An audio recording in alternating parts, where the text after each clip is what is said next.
كان بيننا الحبيب نادانا القاصي والقريب من طيبته.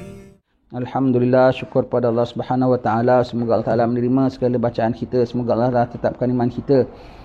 Kita perlu banyak zikir pada Allah Ta'ala. Perlu banyak ingat pada Allah Ta'ala. Khususnya pada zaman-zaman fitnah begini. Tidak ada sarana untuk kita tenangkan jiwa. Allah Ta'ala sudah sebut, ala bizikrillahi tatma'innul qulub. Adalah dengan banyak berzikir kepada Allah Ta'ala, jiwa, hati akan menjadi tenang. Sampai sudah satu situasi di mana kita pergi pun tak tenang. Kita pergi pasar tak tenang. Pergi shopping center yang biasa kita relax-relax pun tak tenang. Nak relax-relax pergi kedai-kedai makan pun tak tenang, tak boleh duduk makan pun. Kena beli bungkus bawa balik macam curi-curi nak lari-lari begitu ya. Allah, pergi masjid pun tak tenang, pergi masjid pun tak tenang ya. Takut berbagai-bagai takut kalau kita nak pergi ke masjid sekalipun. Mana nak tenang? Hanya yang berzikir kepada Allah Taala di mana anda berada anda akan tenang. Walau di mana, walau macam mana situasi sekalipun, kalau anda zikir kepada Allah Taala, jiwa anda akan tenang, jiwa akan lapang. Anda ingat Allah, Allah ingat anda, macam mana tidak tenang hati anda kalau anda sedang diingat oleh Allah Ta'ala, diperhatikan oleh Allah Subhanahu Wa Ta'ala. Perlu banyak berzikir, perlu banyak berzikir. Kalau kita lupa zikir saja, syaitan masuk mencelah.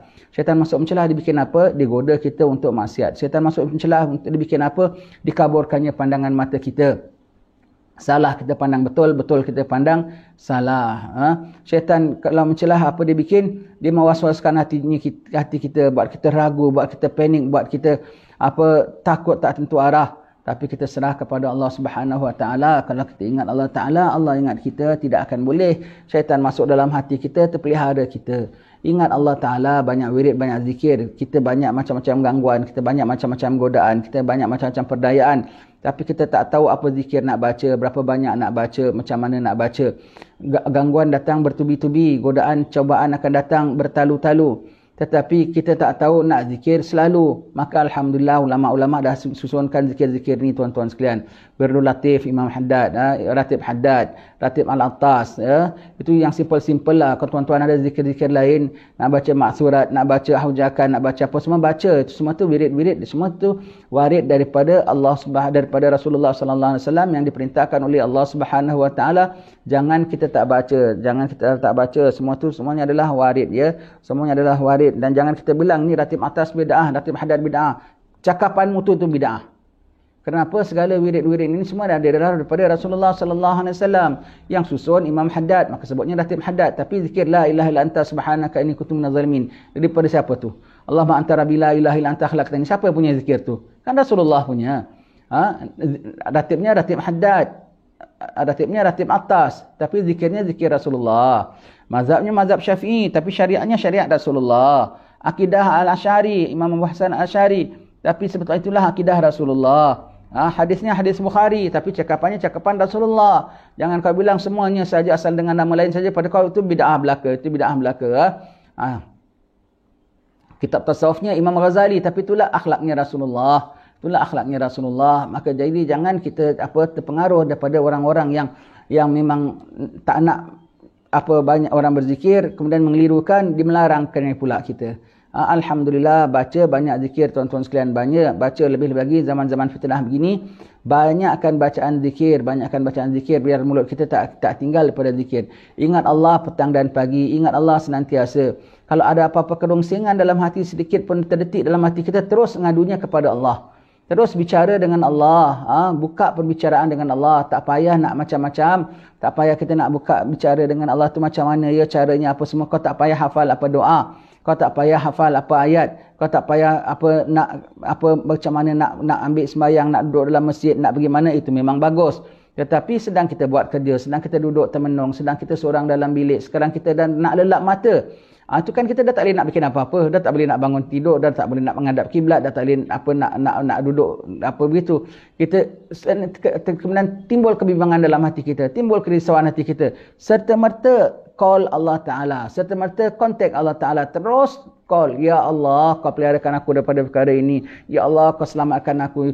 Bicara dalam hati kita, zikir kepada Allah Ta'ala. Tak perlukan kalimat-kalimat tertentu, tak perlukan waktu-waktu tertentu, tak perlukan gaya dan duduk tertentu, tak perlukan pantang larang tertentu. No pantang larang, bicara kepada Allah Ta'ala senantiasa. panggil Allah Ta'ala, cakap pada Allah Ta'ala, ngadu sama Allah Ta'ala, lapor sama Allah Ta'ala, serah sama Allah Ta'ala, rayu kepada Allah Ta'ala, feedback kepada Allah Ta'ala, ngadu kepada Allah Ta'ala. Apa jua yang ada dalam hati kita, semua tu serahkan kepada Allah Subhanahu Wa Ta'ala. Lebih-lebih lagi kita hidup dalam zaman fitnah ini. Kalau tak kepada Allah kita kembali, siapa kita nak kembali? Lebih-lebih lagi kita semua dah dekat mati. Kita dah dekat 2 mati sekarang ni ya. Sama ada mati personal kita pun dah dekat, ataupun mati alam semesta kita pun mati selalu. Ingat Nabi bilang akhir zaman nanti akan ada mati secara berjemaah. Ini saja COVID aja 1 hari kadar kematiannya lain daripada biasa ya. Nanti kalau sampai ada berlaku peperangan lagi sama 1 hari bukan puluhan, ribuan sekali, sekejap saja habis, sekejap saja habis sekali. Penduduk dunia dengan sekejap menjadi sedikit. Penduduk dunia memang sekejap nanti jadi sedikit. Orang-orang jahat dia kalau nak tadbir, orang jahat kalau nak ambil alih, dia nakkan kekayaannya, dia nakkan kekuasaannya, dia nakkan kemewahan satu-satu tempat itu. Tapi dia tak nakkan orangnya. Makin ramai orang aku makin susah, banyak yang degil. Makin banyak orang makin susah, aku nak kena agihkan untuk mereka makannya, minumnya, kehidupannya, mentadbirkan. Kurang orang tak apa. Jadi kita boleh kekayaan, kemewahan satu tempat, satu tanah tu boleh dikaup oleh hanya beberapa orang saja. Yang dia tak suka dia eliminate, yang tak suka dia dibunuh, tak suka dimatikan. Berpuluh-puluh ribu nanti akan mati selalu. Akan mati. Aku tak nakkan orangnya. Kalau nak takluk orang jahat, kalau nak takluk satu negeri, bukan herankan orangnya. Dia bukan herannya aku nak jadikan semua tu setengah. Kalau zaman dulu ya, takluk satu negeri, semua orang-orang dalam isi negeri itu jadi rakyat dia. Tetapi kadang setengah orang jahat kalau nak tadbir, nak takluk satu negeri, nak jajah satu negeri, bukankan dia nakkan orang itu jadi hamba dia. Dia nak jadi tuan di situ dan dia nak kaup kekayaan dia itu untuk dia dan juga bangsa dia dan juga kaum dia sahaja. Yang lain semua boleh tolak tepi. Yang lain semua boleh tolak tepi. Jadi tak ramai orang tadbir, tapi tanah besar lagi senang, lagi bebas. Lagi bebas. Begitulah tuan-tuan sekalian. Akan berlaku huru-hara, akan berlaku segala bagainya. Ingat Allah, serah Allah, hidup ingat Allah, takdir mati pun kembali terus kepada Allah. Kembali terus kepada Allah. Akan berlaku kematian secara ramai-ramai sekali. Nabi mengatakan mati secara berjemaah. Berjemaah akan mati dalam pada waktu yang dah Allah tetapkan pada zaman apabila semakin akhir nanti. Sekarang pun sudah masuk akhir zaman. Perkaranya akan makin lagi begitu ya. Akan lagi menakutkan lagi. Akan berlaku nanti kematian yang beramai-ramai. Kematian yang beramai-ramai semuanya begitu. Orang manusia akan mati beramai-ramai. Begitulah tuan-tuan sekalian, akan berlaku macam-macam perkara, macam-macam hal nanti ya. Akan banyak berlaku peperangan, akan banyak berlaku pertumpahan darah. Maka jangan kita tidak ingat kepada Allah, jangan kita tak zikir kepada Allah. Itulah satu-satunya pertahanan kita. Jadi kalau kita hidup pun masih nak dipanjangkan umur oleh Allah Ta'ala, kita dalam tenang, kita dalam ibadat. Takdirnya kita nak mati sekalipun, kita mati dalam ingat kepada Allah Subhanahu Wa Ta'ala. Diriwayatkan oleh Abi Darda radhiyallahu an, dia berkata, supaya engkau perintah yang ma'ruf dan melarang yang mungkar, atau Allah menjadikan atasmu penguasa yang zalim, yang tidak membatasi yang kuat dan tidak membela yang lemah. Kamu berdoa tak dipedulikan, minta tolong tidak ditolong, dan memohon ampun tidak diampuni. Masya Allah, Abu Darda ni cari pada hadis Nabi ya. Engkau perintah, suruh amar ma'ruf nahi mungkar. Amar ma'ruf nahi mungkar. Kalau tidak nanti Allah Ta'ala gantikan. Kalau engkau sendiri yang merintah pun Allah Ta'ala gantikan orang yang merintah yang zalim lagi. Kesian orang-orang bawah engkau. Kesian orang bawah. Amar ma'ruf, suruh orang buat kebaikan, cegah orang mungkar. Kalau dalam tempatmu itu masih banyak dosa berluasa, kau tak cegah, bahkan kau cegah orang buat ma'ruf, kau biarkan orang buat mungkar, nanti Tuhan jadikan kau. Tengok ya. Tuhan dah turunkan nanti satu pemerintah yang ambil alih yang sangat zalim. Sangat zalim. Kita tengok senarionya ya. Kita tengok senarionya semua ya. Alam semesta punya hal ehwal punya tadbiran ya. Masih ada orang mukmin, masih ada orang kafir kan. Orang kafir dah tentu jahatlah. Orang mukmin pun satu hari nanti dijatuhkan Allah Ta'ala oleh orang-orang kafir yang jahat. Kenapa? Ini proses sebelum keluar Imam Mahdi ya, kita sebutkan ya. Sebelum keluarnya Imam Mahdi ini prosesnya ya. Ini dia punya sekuen dia ya. Nanti orang-orang mukmin yang tadbir, orang mukmin yang pegang, mereka tidak beramar ma'ruf nahi mungkar. Bahkan kadang-kadang mereka menyeleweng, mereka amar mungkar nahi ma'ruf. Ketika itu nanti Allah Ta'ala jatuhkan mereka yang mentadbir dengan orang-orang yang lebih zalim daripada mereka. Orang zalim. Maka yang teruk susah siapa? Yang teruk orang di bawah. Dah di bawah orang yang tidak mengamar ma'ruf nahi munkar.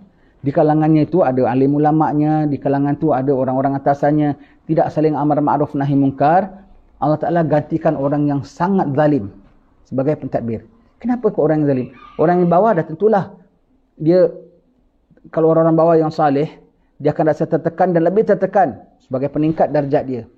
Tapi kenapa Allah Ta'ala biarkan orang yang zalim yang ambil alih?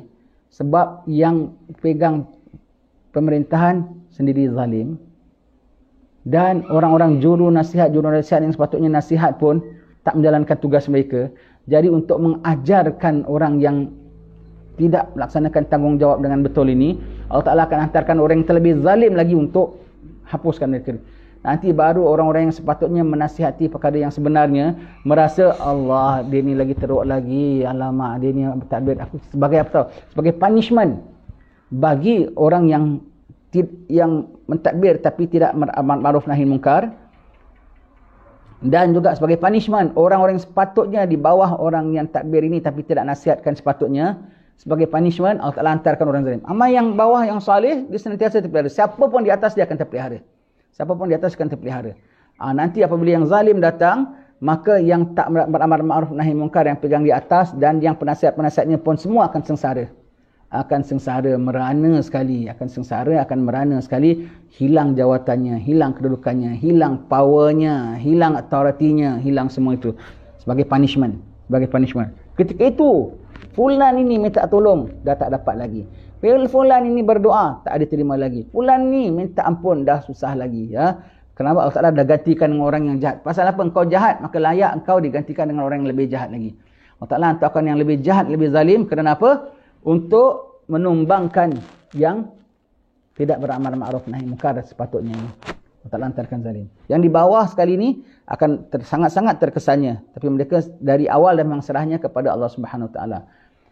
Ketika ini nanti apabila kufar-kufar dah datang semua, dah total sengsara atas dan bawah, sekarang semuanya dah jadi bawah belaka semuanya. Semuanya bawah belaka. Senang dan susah, semuanya dah susah belaka, dah tak ada yang senang lagi semuanya. Baru ketika itu Allah Ta'ala keluarkan Imam Mahdi. Maka yang akan Imam Mahdi handle ialah siapa yang akan Imam Mahdi tentang ialah yang kufar-kufar. Yang kufar-kufar. Imam Mahdi tak akan tentang yang mukmin-mukmin. Imam Mahdi tak akan tentang kalau pucuk pemerintahan yang mukmin sekalipun macam mana sekalipun, Mahdi tidak akan gaduh, Mahdi tidak akan rebut, ya. Tetapi kerana mereka tidak melaksanakan tugas dengan sebaiknya, Allah Ta'ala replacekan dengan orang lain, untuk menjatuhkan dia, kemudian nanti orang-orang yang di bawahnya yang patut nasihatkan dia pun menyesal ketika itu, tobat pun tidak lagi, minta tolong pun tak apa lagi kerana kau dah tak jalankan tugas engkau.